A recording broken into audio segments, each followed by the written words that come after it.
You've heard of missionaries coming to these places and teaching Christianity. Well, here's an old mission. Old Roman Catholic mission in the middle of the forest. The missionaries packed up and left. I guess they stay for a while till they think things are established, and then they move, they pick up their stuff and go to the next place. The Catholics have been on the Sepik River for about 100 years, a little more than that. And this is the Catholic station at Kanduanam, right here. They use it as a public school now. This here is a baby saltwater crocodile, which was caught in the fishnet last night, right? Yeah. Yeah. And saltwater crocodile's the big one. The Sepik River has two different ones, freshwater and salt. And the salt waters get very large and can be dangerous. But this one's going to be farmed by somebody for a little while till it's the right size to skin, right? And people use the teeth sometimes in artwork or to sell, and the skins are sold, and the meat's good to eat. Cool. Very nice.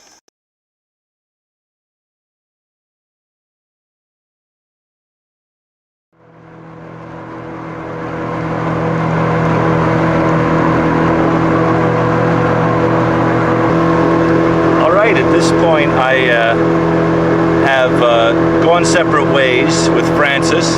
He dropped me off in Kanduanam and then set me up with a friend, Abraham, who brought me up to the village of Tambanam. In Tambanam, I just tried my luck with another fellow named Henry Gawi, who was piloting the boat behind me. And we're in a dugout canoe and we're heading upstream. As you can see, it's fairly monotonous in the middle reaches here. You can't see any mountains in any direction. The river is maybe a half-mile wide at this point, but again, during rainy season it would spread out for miles and miles. And we're just about to pass one of the rare tourist vehicles that plies along the Sepik River. And I'll show that to you in a second.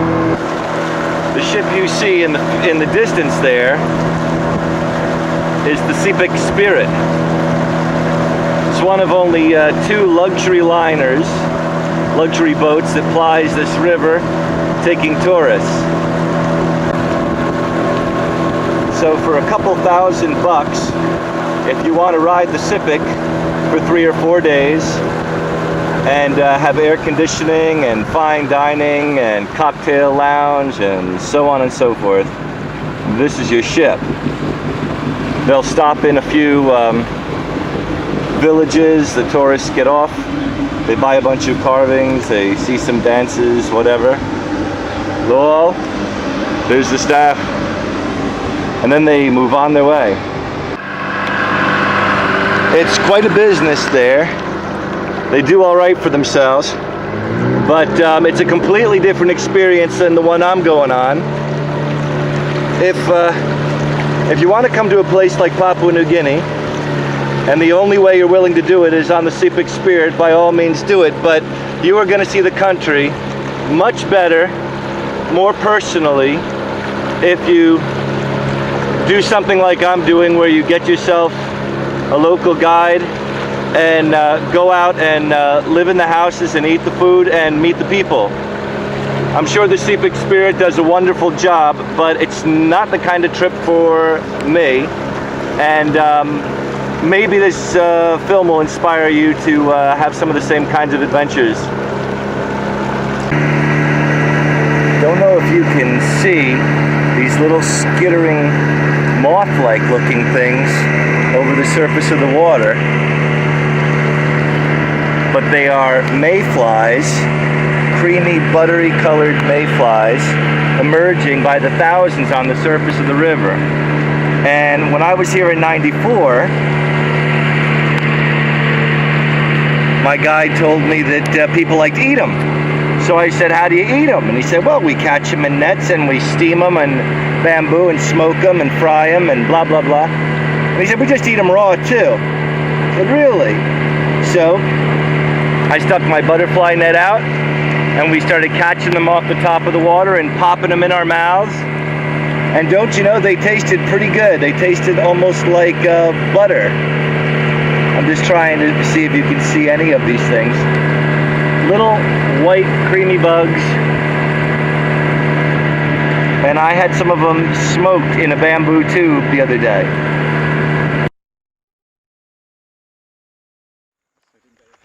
We're on our way to the men's house, the ceremonial grounds that they call the House Tambourine of the village of Palembay. One of the things I wanted to show you is how the river can change its course over the years.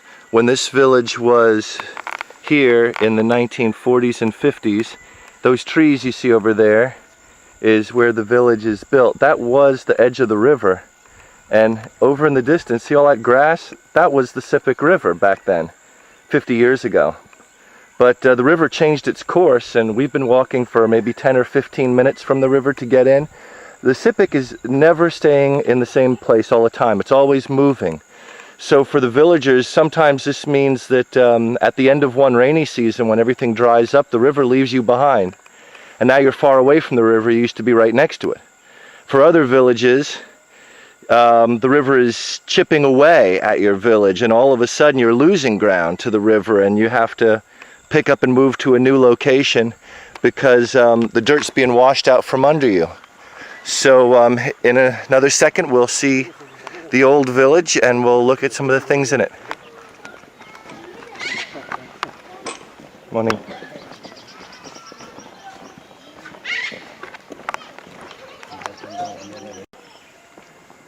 And at that end is what's commonly called a house tambourine. Spirit house, also men's house. It's similar in purpose to the long houses we saw in Southern Highlands.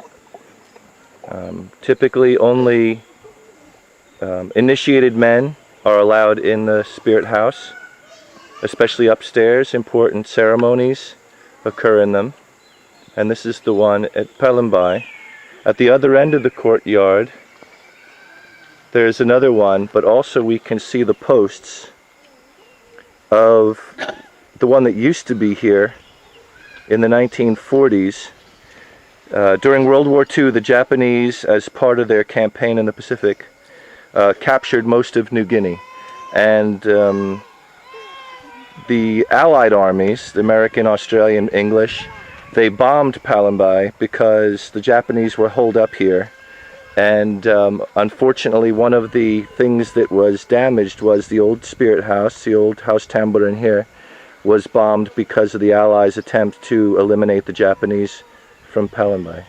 Once they build the village, they stop. In this courtyard, there are some very, very large stones that were brought in many generations ago. It must have been very hard work because there are not too many stones close to the river, and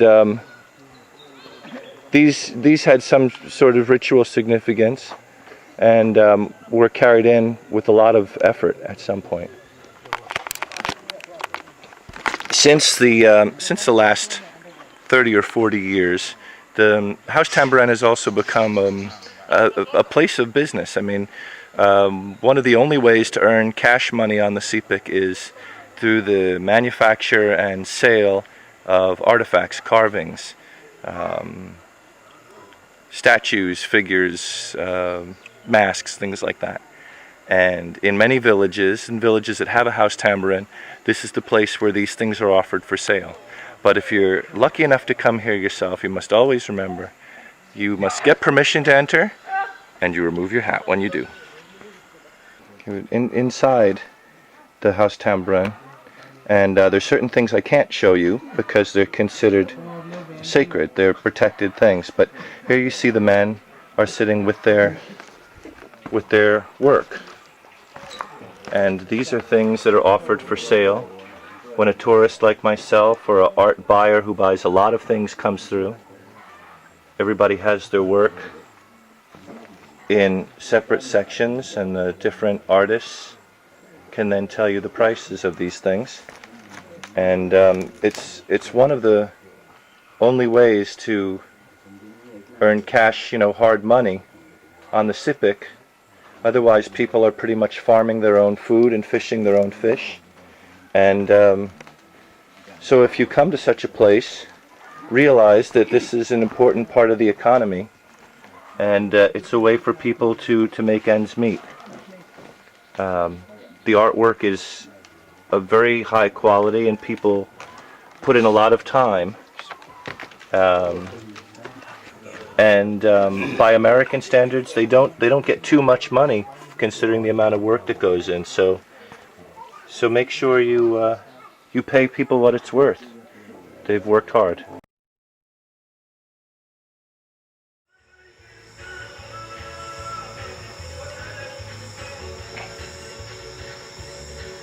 Hey, do you hear that music in the background? Maybe you're as surprised as I am, but I'm in the village of Palambai in the Middle Sepik River, and there is a disco going on next door. They got a generator, and kids from all over the place have shown up, and they are blowing music out over there to dance to.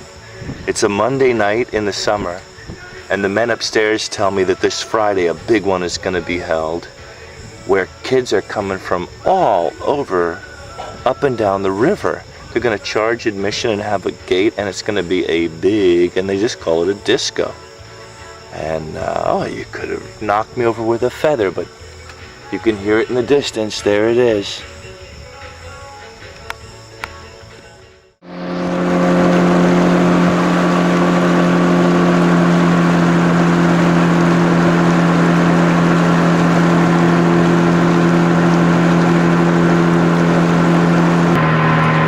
That structure ahead of us is the house, tambourine, or men's house, of the village of Kotogo in the Middle Sepik.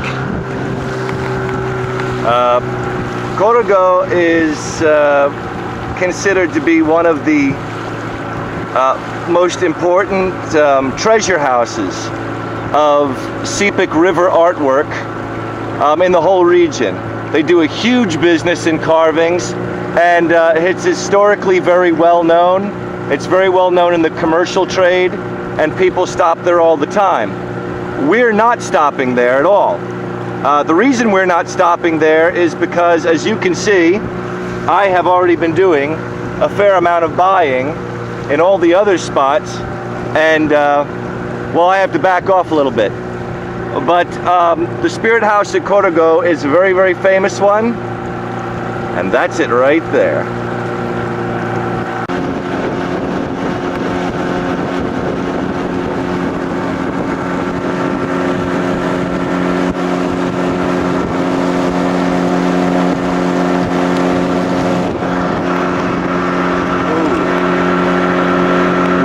Into the area called the Upper Sepik River, and as you can see, it's much more mountainous, and it's a beautiful place, and we've gone several hundred kilometers in the last 2 days, and I'll be glad to be getting off the boat for a little while, but we're going further up after this.